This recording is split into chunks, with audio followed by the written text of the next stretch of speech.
go ahead and take my mask off for this part. Let me just make sure everybody is here.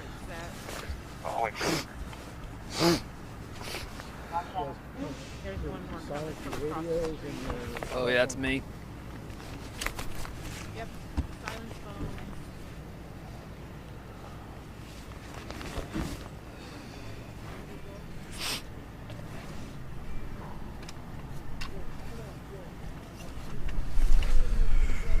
How you doing?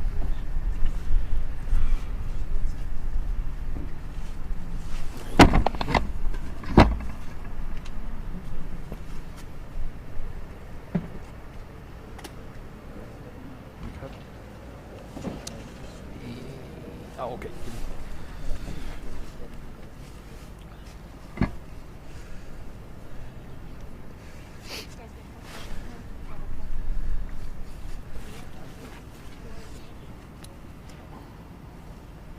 Oh, did it come on? Oh, okay.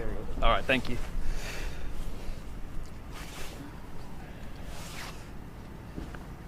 Everybody pretty much set? Everybody ready? Destiny, are you good? 30 seconds. All right, 30 seconds. Okay, we got one behind you that's finishing.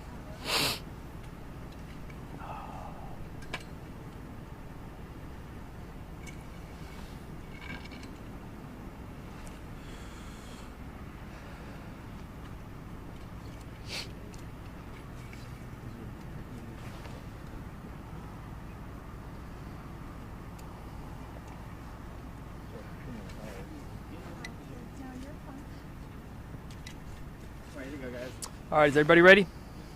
All right. Well, good evening. I want to give you a briefing on an officer-involved shooting that occurred earlier in the evening. I will preface this by saying all of the information I'm going to give you tonight is based on our preliminary investigation that we've been able to do to this point, and we are in the very early stages of this investigation. This call began at 5:18 p.m. when 911 received a call of a crash in the 2900 block of Rogge, a crash of a vehicle into a home. As officers were responding to this call, 911 then received a call 3 minutes later at 5:21 at a home in the 2900 block of Rogge, where we had a caller advising that someone had broke into her home. So we had officers responding to both the crash and now to a burglary in progress, where again the victim reported someone had broken into her home. We have our first officers arrived on scene 2 minutes later, and they went to the home where the burglary was reported, and officers were able to hear a disturbance and screaming inside that residence. Officers forced entry at 5:27 p.m. into that home in an attempt to address whatever was happening. And when they entered that home, they encountered the suspect, who fired shots at the officers, and one officer returned fire at that point.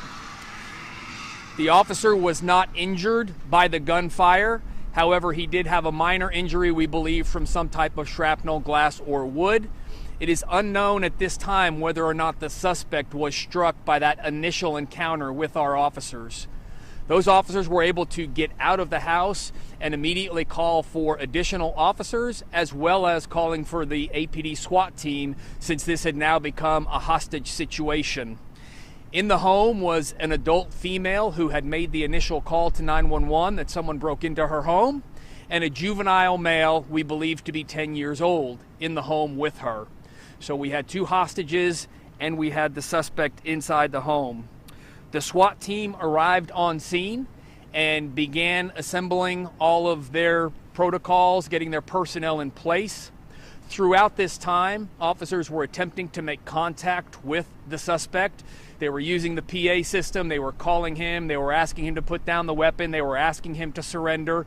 At one point, it was reported that a door was opened and the officers could see the child inside, and the child was trying to wave the officers to come in the home, telling them that there was nobody in the home with him. And then ultimately the suspect ended up closing the door, so it appeared as though it was an attempt to lure the officers into the home. Again, multiple attempts made to contact the suspect. Periodically throughout this, the suspect was seen and then he would go back into the residence. And then at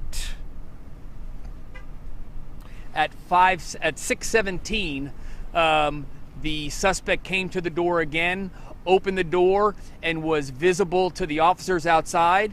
And at this point, he was holding the child in what was described as somewhat of a hostage position in front of him. One of our SWAT officers fired on the suspect at that moment, striking the suspect.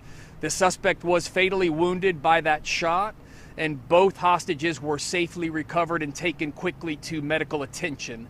So we do have the suspect in this incident, again, was pronounced deceased here on the scene. Both hostages were rescued. We have multiple investigations going on at this time. As is our standard protocol, the two officers who fired their weapons tonight will be placed on administrative leave while we do the investigation. That investigation is being conducted by the APD Internal Affairs Division with oversight from the Office of Police Oversight for violations of administrative policy to ensure that all the actions here tonight were compliant with policy. We also have a criminal investigation that is underway being conducted by the Austin Police Department Special Investigations Unit, along with members of the Travis County District Attorney's office as well. So again, a lot is happening tonight. All the information that I'm providing you is based on preliminary information at this point. I have not yet had a chance to watch any videos to determine what if any part of this interaction was captured on video. But again, this is based on that preliminary information we have at this time. The officers involved in this incident, the patrol officer that initially responded has been with the Austin Police Department for 8 years, and the officer that is a member of our SWAT team has been with us for 13 years. We believe that the deceased in this incident is a 21-year-old male. At that point, I'll open it up for questions. However, again, we are in the early stages and there's not a lot more information we could put out at this time. Did APD know the suspect ahead of this? We did not have knowledge of the suspect ahead of this. We may have had engagement with him in the past. It is important to point out that the home that he broke into, we do not have any connection for him to this home. And in fact, the resident told us that she had no idea that he just broke into her home and had a gun. And just to clarify, the house that he crashed into is different than the house he broke into? Correct. He ran further down Rogge eastbound and then entered a house further down the street. And then one more point of clarification. The initial interaction with the officers that he shot at and they shot back, that happened, but he was still in the house, and that's why SWAT had to be called in? I was a little confused as to that. Correct. So the initial response when the officers forced entry after hearing screams and then they were engaged in gunfire, at that point the officers called for more resources and the SWAT team was called out at that point. So we ensure that we have every resource available to bring this to a peaceful resolution. We bring out the hostage negotiators, we bring out the SWAT team and a lot of equipment, robots, all kinds of things that assist us in handling these types of calls, again seeking a peaceful resolution. Any idea on how he crashed the car into the house? Were there any intoxicants involved or anything like that? You know? That's all still part of the ongoing investigation. It's too early to have any information on that. So no one was arrested, right? Earlier there were some news that one person had been arrested. That's not the case. The person was made. There is nobody under arrest at this time. Have y'all ID'd the suspect? We do not have any identification. That will be conducted by the Travis County Medical Examiner's Office. Can you repeat any injuries to hostages? No, at this point, the hostages, all the information we have is that they were unharmed. And just to clarify, the officer was holding the child the suspect was holding the child when the SWAT officer shot him, correct? That's what's been reported at this time, yes. Thank you all very much. Thank you guys, appreciate you.